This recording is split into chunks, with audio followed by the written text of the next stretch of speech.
the American penny has been discontinued. For centuries, the bronze penny was the face of the United States, a symbol of their economic dominance. So for it to be discontinued, I certainly can't wrap my mind around it.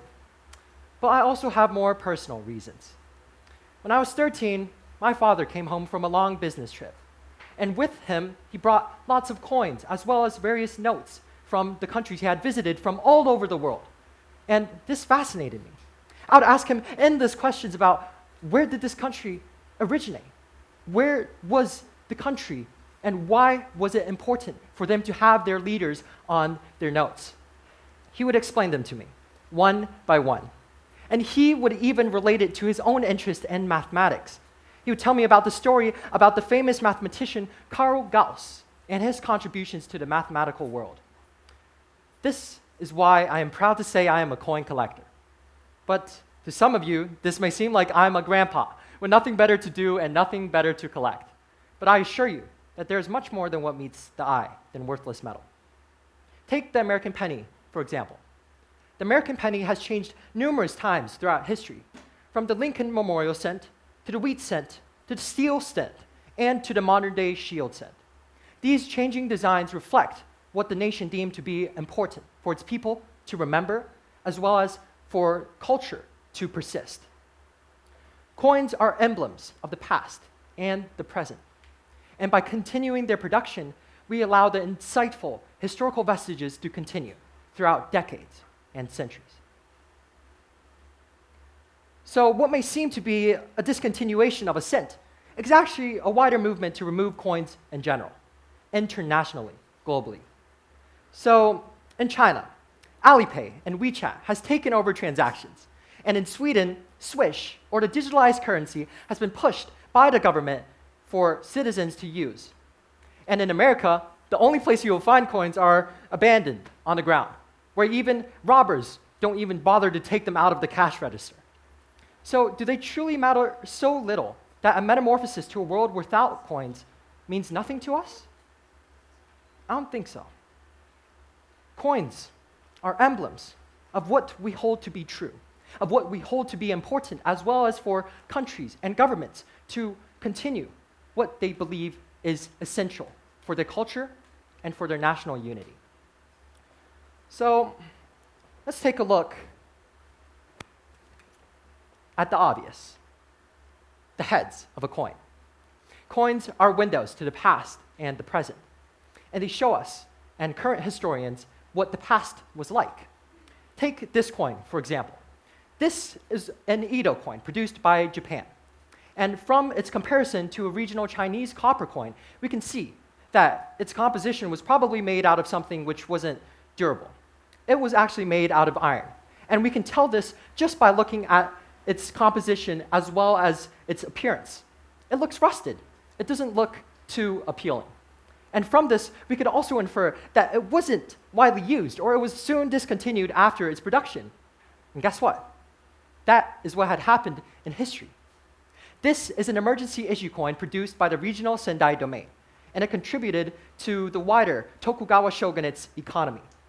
This was not only essential for current historians to reconstructing what the economic landscape would have been like in Edo, Japan, it also is crucial because it shows us here today that civilizations can prevail and persist despite facing economic adversities through adaptation and resilience.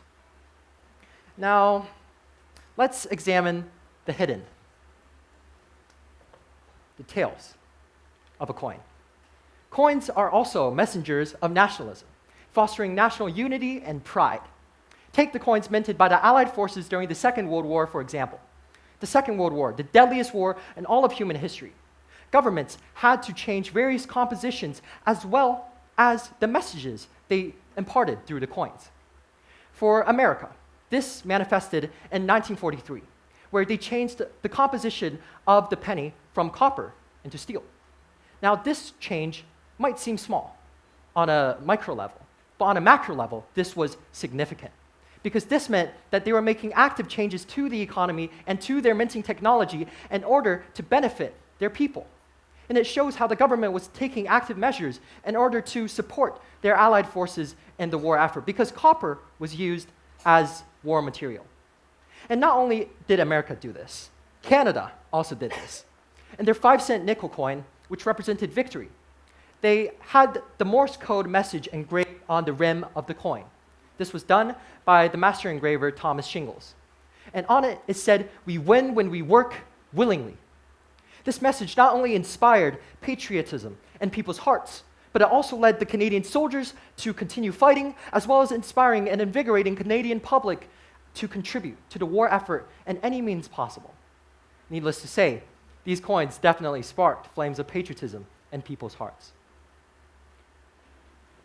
And now, let's look at the hidden. Coins are also evidence of cultural continuity. For example, the motto on the US coins, such as "E pluribus unum," means out of many, one, shows the foundational roots and stories upon which US was built upon. And moreover, on the cent, the shield cent in modern day, the cent has 13 stripes. And the 13 stripes represent the original 13 colonies in America. So this not only shows us the foundational roots and history of America, but it also shows how the diverse group of peoples which it forms America today formed a distinct culture in which we could all be American. And more so, it continued. By 1909, they had a president commemorated on the cent. This is Abraham Lincoln. And it was actually the first time a president was ever commemorated in US mintage history. However, it replaced what was originally supposed to be a manifestation of America through Lady Liberty.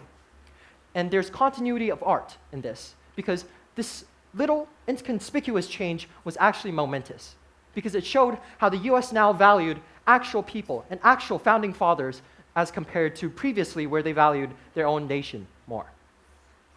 And more so, this can be seen in French coins. The motto "Libet, Egalit, Fraternit" means liberty, equality, and fraternity. This was established after the 1848 revolution, and it was inscripted into the national motto of France. And this meant that every single French coin of every single denomination after 1848 bared this inscription. Now, you might be wondering what this means or why it's significant. Well, let me tell you now. It reflected the democratic and libertarian pursuits of the French people. And not only this, it persisted even though France had to assimilate their economy into the European Union. So on the image here on the left, we can see that the European Union, even though that the image on the front was the European Union and the euro design, on the back, it still maintained liberty, equality, and fraternity on its coin design. Now, there was a time when this quote, this motto, changed. In Nazi Germany, or Vichy France, where France was occupied by the Nazi Germany during World War II, French coins changed. The original liberty, equality, fraternity changed into travail, famille, patrie, which means work, family, and fatherland. Now, this not only emphasized the authoritarianism as well as the political suppression of French libertarian ideals, it also reflected the wider trend of the national revolution employed by the Nazi Germans in order to further demoralize the French Republic. So needless to say, if the Nazi occupiers had to change their own motto in order to conform to the traditional French motto, it shows how it was culturally significant. And through the coins, we can see this. Isn't that amazing? So coins are more than just metal, are more than just articles for trade. They represent society and culture and are created by the intertwining advancement of technology and art. But once we abandon this, once we discard coins as trash, once we replace coins with cold cards, apps, we lose a part of our culture and a part of ourselves. Well, you might be wondering, why are governments choosing to stop coin production if it is so beautiful and magnificent? Well, let me give you a simple answer.